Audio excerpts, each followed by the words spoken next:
இந்த அற்புதமான ஓய்வு நாளுக்காக, ஞாயிற்றுக்கிழமைக்காக நன்றி செலுத்துகிறேன். இந்த நாளுக்கான வார்த்தை ஏசாயா 56ஆம் அதிகாரம் 7வது வசனம். என்னுடைய வீடு சகல ஜனங்களுக்கும் ஜெப வீடு எனப்படும். என்னுடைய வீடு ஆண்டவருடைய நாமத்தில் எங்கெல்லாம் நம்ம கூடுகிறோமோ அதையெல்லாம் ஆண்டவர் என்ன சொல்லுகிறார்? அவருடைய வீடு என்று சொல்லுகிறார். அவர் பரலோகத்தில் அமர்ந்திருந்தாலும் அவர் நாமத்தில் நம்ம கூடுகிற இடத்த, அந்த வீடு எப்படிப்பட்ட வீடா? அது ஆண்டவருடைய வீடு. ஆண்டவர் வீடு மாத்திரமல்ல, அது சகல ஜனங்களுக்கான ஜெப வீடு என்று சொல்லப்படும்.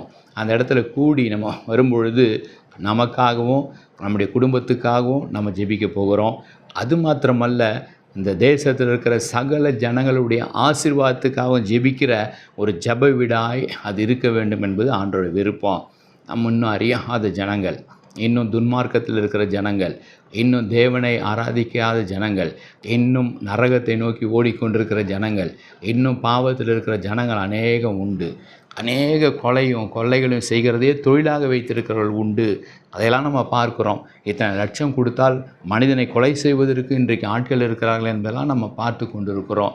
மனிதனை கொலை செய்வதற்கு கூட தயங்காமல் பணம் மாத்திரமே குறிக்கோள் என்கிற அப்படிப்பட்ட ஆட்கள்லாம் இன்றைக்கி நம்ம தேசத்தில் நிறைஞ்சிருக்கிறாங்க. அநியாயம் செய்கிறவங்க, அக்கிரமம் செய்கிறவங்கலாம் இருக்கிறாங்க. ஆகவே நம்ம இந்த ஞாயிற்றுக்கிழமை கூடுகிற நோக்கம், என் தேசத்தில் அப்படிப்பட்ட காரியங்களை இருக்கிறவங்க மனம் மாறணும் ஆண்டவரே. சகல ஜனங்களுக்கும் ஆன ஜெப வீடு இந்த வீடு.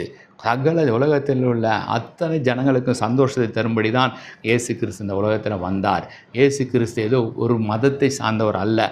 இயேசு கிறிஸ்து ஒரு வழியை நமக்கு உண்டாக்கும்படி தான் வந்திருக்கிறார். எல்லா ஜனங்களுக்கும், இதோ எல்லா ஜனத்துக்கும் உண்டான சந்தோஷத்தை உங்களுக்கு அறிவிக்கிறேன் என்று அவர் பிறக்கும்பொழுது அப்படி தான் அறிவித்தாங்க. இயேசு கிறிஸ்து பிறந்தது ஏதோ யூத ஜனங்களுக்கு மாத்திரம் அல்ல, இஸ்ரேல் ஜனங்களுக்கு மாத்திரம் அல்ல, உலகத்தில் இருக்கிற சகல ஜனங்களுக்கும். அதைத்தான் இந்த வார்த்தையும் சொல்லுகிறது. என்னுடைய வீடு அது சகல ஜனங்களுக்கான ஜெப வீடு. இந்த நாளில் ஆண்டவரை நோக்கி நம்ம ஜெபிப்போம், மற்றவர்களுக்காக ஜெபிப்போம், அநேகரை ஆதாயப்படுத்துவோம், ஆண்டவருடைய மந்தைக்குள்ளே சேர்ப்போம். கர்த்தர் உங்களையும் குடும்பத்தையும் நிச்சயமாக ஜெபிப்போம். அன்பின் பரலோக பிதாவே, உம்முடைய வீடு அது ஜெப வீடு ஆண்டவரை. உம்முடைய ஜெப வீட்டுக்கு நாங்கள் ஆண்டவரை இன்றைக்கி ஓடி வருகிறோம். அந்த இடத்துல ஏறெடுக்கப்படுகிற எல்லா ஜெபங்களுக்கும் நீங்கள் பதில் தருவீங்க.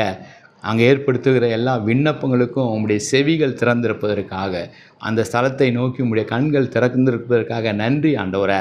எங்கள் தேசத்தில் எங்கெல்லாம் உங்களுடைய ஆலய ஆராதனைகள் நடந்து கொண்டு இருக்கிறதோ, நடைபெறப் போகிறதோ ஒவ்வொரு ஆலயத்தை ஆண்டவரே நீங்கள் ஆசீர்வதிக்கும்படியாய், ஒவ்வொரு ஆலயத்தையும் இன்றைக்கு எடுக்க போகிற ஜபங்களுக்கு நீங்கள் பதில் தரும்படியாய், அந்த ஜப வீட்டை நோக்கி சகல ஜனங்களும் ஓடி வரும்படியாய் அப்பா நீங்கள் கிருபை தாங்க, இரக்கம் பாராட்டுங்க ஆண்டவரை. என்னுடைய வீடு ஜப வீடு என்று சொல்லியிருக்கிறீர, அந்த வீட்டுக்காக நன்றி செலுத்துகிறோம், துதிக்கிறோம், சோத்தரிக்கிற ஆண்டவரை.